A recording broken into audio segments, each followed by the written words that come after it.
ಸ್ನೇಹಿತರೆ, ಈ ಜಗತ್ತಿನಲ್ಲಿ ಬಹು ಮಂದಿ ಪುಣ್ಯವನ್ನು ಸಂಪಾದಿಸಬೇಕು ಅಂತ ಅಂದ್ಕೊಳ್ತಾರೆ. ಒಳ್ಳೆಯ ಕೆಲಸ ಮಾಡಬೇಕು, ಧರ್ಮ ಪಾಲಿಸಬೇಕು ಎಂಬ ಆಸೆ ಸಹಜವಾಗಿಯೇ ಇರುತ್ತದೆ. ಆದರೆ ಜೀವನವು ಎಲ್ಲರಿಗೂ ಒಂದೇ ರೀತಿಯಾಗಿ ಇರುವುದಿಲ್ಲ. ಯಾರಿಗಾದರೂ ಆರೋಗ್ಯ ಅಡ್ಡಿಯಾಗುತ್ತದೆ, ಇನ್ನು ಕೆಲವರಿಗೆ ಸಮಯ ಸಿಗೋದಿಲ್ಲ ಅಥವಾ ಪರಿಸ್ಥಿತಿ ಅವಕಾಶ ಕೊಡದು.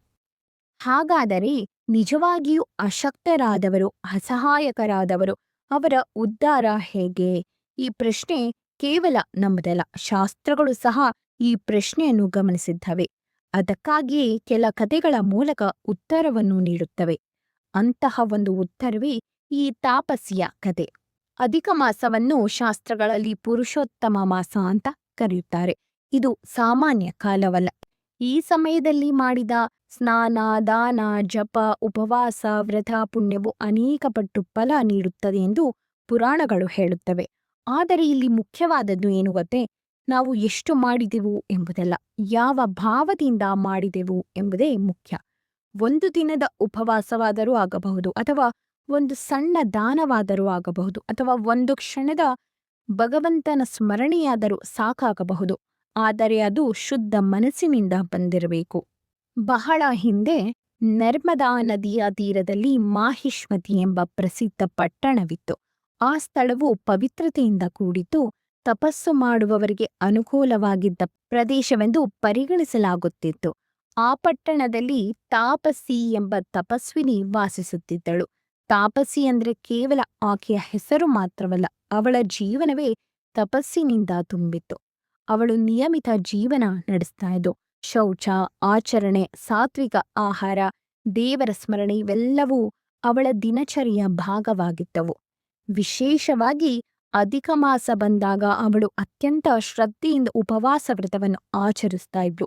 ಅವಳಿಗೆ ಈ ಮಾಸದ ಮಹತ್ವ ಅಷ್ಟು ಸ್ಪಷ್ಟವಾಗಿತ್ತು. ಈ ಕಾಲವನ್ನು ವ್ಯರ್ಥ ಮಾಡಬಾರದು ಎಂಬ ದೃಢ ನಿಶ್ಚಯ ಅವಳಲ್ಲಿತ್ತು. ತಾಪಸಿಯ ಮನೆಯಲ್ಲಿ ಕೆಲಸ ಮಾಡುವ ಒಬ್ಬ ಮಹಿಳೆ ಇದ್ದಳು. ಜೀವನವು ಎಲ್ಲರಿಗೂ ಸಮಾನವಾಗಿರುವುದಿಲ್ಲ ಎಂಬುದಕ್ಕೆ ಆಕೆ ಒಂದು ಉದಾಹರಣೆ. ಆಕೆ ಜೀವನದಲ್ಲಿ ಅನೇಕ ಕಷ್ಟಗಳನ್ನು ಅನುಭವಿಸಿದ್ದಳು. ದೇಹದಿಂದ ದುರ್ಬಲಳಾಗಿದ್ದಳು. ಕೆಲ ಕಾಲದ ನಂತರ ಆಕೆಗೆ ಕುಷ್ಠರೋಗವು ಬಂದಿತು. ದಿನದಿಂದ ದಿನಕ್ಕೆ ಆಕೆಯ ಆರೋಗ್ಯ ಹದಗೆಡುತ್ತಾ ಹೋಯಿತು. ಪೂಜೆ ಮಾಡುವುದು, ವ್ರತ ಪಾಲಿಸುವುದು, ಸ್ನಾನಾದಿ ಆಚರಣೆಗಳನ್ನು ಕಾಪಾಡಿಕೊಳ್ಳುವುದು ಸಹ ಯಾವುದೂ ಸಹ ಸಾಧ್ಯವಾಗದ ಸ್ಥಿತಿಗೆ ಅವಳು ತಲುಪಿದಳು. ಕೊನೆಗೆ ಆಕೆ ಮರಣಶೈಲಿಗೆ ಬಿಟ್ಟಳು. ಜೀವನದ ಅಂತ್ಯ ಸಮೀಪಿಸುತ್ತಿರುವುದನ್ನು ಆಕೆ ಅರಿತುಕೊಂಡ್ಳು. ಆ ಸಂದರ್ಭದಲ್ಲಿ ಮನಸ್ಸಿನಲ್ಲಿ ಒಂದು ವೇದನೆ ಮೂಡಿತು. ನಾನು ಯಾವುದೇ ಪುಣ್ಯ ಕೆಲಸ ಮಾಡಲಿಲ್ಲ, ನನ್ನ ಜೀವನ ವ್ಯರ್ಥವಾಯಿತೆ ಎಂಬ ಚಿಂತೆ ಆಕೆಗೆ ಕಾಡತೊಡಗಿತು. ಆಗ ಆ ಮಹಿಳೆ ತಾಪಸಿಯ ಬಳಿಗೆ ಬಂದು ವಿನಂತಿ ಮಾಡಿದಳು. ನನಗೆ ಶಕ್ತಿ ಇರಲಿಲ್ಲ, ನಾನು ಯಾವುದೇ ವ್ರತ ಪೂಜೆ ಮಾಡಲಿಲ್ಲ. ಸಾಧ್ಯವಾದರೆ ನೀವು ಮಾಡಿದ ಪುಣ್ಯದಲ್ಲಿ ಸ್ವಲ್ಪವಾದರೂ ನನಗೆ ದಾನ ಮಾಡಿ ನನ್ನ ಉದ್ಧಾರಕ್ಕೆ ಅದು ಕಾರಣವಾಗಲಿ ಎಂದು ಕೇಳಿಕೊಂಡ್ಳು. ಈ ಮಾತುಗಳನ್ನು ಕೇಳಿದ ತಾಪಸಿ ತಕ್ಷಣ ಪ್ರತಿಕ್ರಿಯಿಸಲಿಲ್ಲ. ಅವಳು ಕ್ಷಣಕಾಲ ಯೋಚಿಸಿದಳು. ಪುಣ್ಯವನ್ನು ಹಂಚಿಕೊಳ್ಳಬಹುದೇ ಎಂಬ ಪ್ರಶ್ನೆ ಸಹಜವಾಗಿ ಬರುವುದು. ಆದರೆ ಅವಳ ಮನಸ್ಸಿನಲ್ಲಿ ಕರುಣೆ ಹೆಚ್ಚು ಪ್ರಾಬಲ್ಯ ಪಡೆದಿತು. ನಾನು ಮಾಡಿದ ವ್ರತದ ಫಲವು ನನ್ನೊಂದಿಗೆ ಸೀಮಿತವಾಗಿರಬೇಕೇ, ಇದನ್ನು ಇನ್ನೊಬ್ಬರ ಉದ್ಧಾರಕ್ಕೆ ಬಳಸಬಹುದಲ್ಲವೇ ಎಂಬ ಭಾವನೆ ಅವಳಲ್ಲಿ ಮೂಡಿತು. ತಾಪಸಿಯು ಭಕ್ತಿಯಿಂದ ಸಂಕಲ್ಪ ಮಾಡಿಕೊಂಡಳು. ಅಧಿಕ ಮಾಸದಲ್ಲಿ ನಾನು ಆಚರಿಸಿದ ಉಪವಾಸ ವ್ರತದ ಒಂದು ದಿನದ ಫಲವನ್ನು ಈ ಮಹಿಳೆಗೆ ಅರ್ಪಿಸುತ್ತೇನೆ ಎಂದು ಮನಸ್ಸಿನಲ್ಲಿ ನಿಶ್ಚಯ ಮಾಡಿ ಆ ಪುಣ್ಯವನ್ನು ಧಾರೆಯಾಗಿ ಆಕೆಗೆ ನೀಡಿದಳು. ಆದರೆ ಅದೇ ಸಾಕಾಯಿತು. ಯಾಕೆಂದರೆ ಅದು ಶುದ್ಧ ಮನಸ್ಸಿನಿಂದ ಬಂದಿತ್ತು, ಅಹಂಕಾರವಿಲ್ಲದೆ ನೀಡಲ್ಪಟ್ಟಿತ್ತು. ಆ ಪುಣ್ಯವನ್ನು ಸ್ವೀಕರಿಸಿದ ತಕ್ಷಣ ನರಳುತ್ತಿದ್ದ ಆ ಮಹಿಳೆಯ ಪ್ರಾಣ ಹೊರಟಿತು. ಆದರೆ ಅಲ್ಲಿಗೆ ಕತೆ ಮುಗಿಯಲಿಲ್ಲ. ಅಲ್ಲಿ ಒಂದು ಹೊಸ ಆರಂಭವಿದೆ. ಆಕಾಶದಿಂದ ದಿವ್ಯ ವಿಮಾನವು ಪ್ರತ್ಯಕ್ಷವಾಯಿತು. ದೇವದೂತರು ಬಂದು ಆ ಮಹಿಳೆಯ ಆತ್ಮವನ್ನು ಗೌರವದಿಂದ ಕರೆದೊಯ್ದರು. ಇದು ಸೂಚಿಸುವುದು ಏನೆಂದ್ರೆ, ಶುದ್ಧ ಸಂಕಲ್ಪದಿಂದ ನೀಡಿದ ಪುಣ್ಯವು ಎಷ್ಟೊಂದು ಶಕ್ತಿಯುತವಾಗಿರುತ್ತದೆ ಎಂಬುದು. ನಂತರ ಆ ಮಹಿಳೆ ಸ್ವರ್ಗಲೋಕದಲ್ಲಿ ಬಹುಕಾಲ ಸುಖ ಅನುಭವಿಸಿದಳು. ನಂತರ ಅವಳು ಪುನರ್ಜನ್ಮವನ್ನು ಪಡೆದಳು. ಈ ಬಾರಿ ಅವಳು ಸಾಮಾನ್ಯ ಕುಟುಂಬದಲ್ಲಿ ಅಲ್ಲ, ಕಾಶಿರಾಜನ ಪುತ್ರಿಯಾಗಿ ಜನಿಸಿದಳು. ಇದು ಅವಳಿಗೆ ಲಭಿಸಿದ ಪುಣ್ಯದ ಪರಿಣಾಮ. ಆ ಜೀವನದಲ್ಲಿಯೂ ಅವಳು ಧಾರ್ಮಿಕವಾಗಿ ನಡೆದುಕೊಂಡಳು.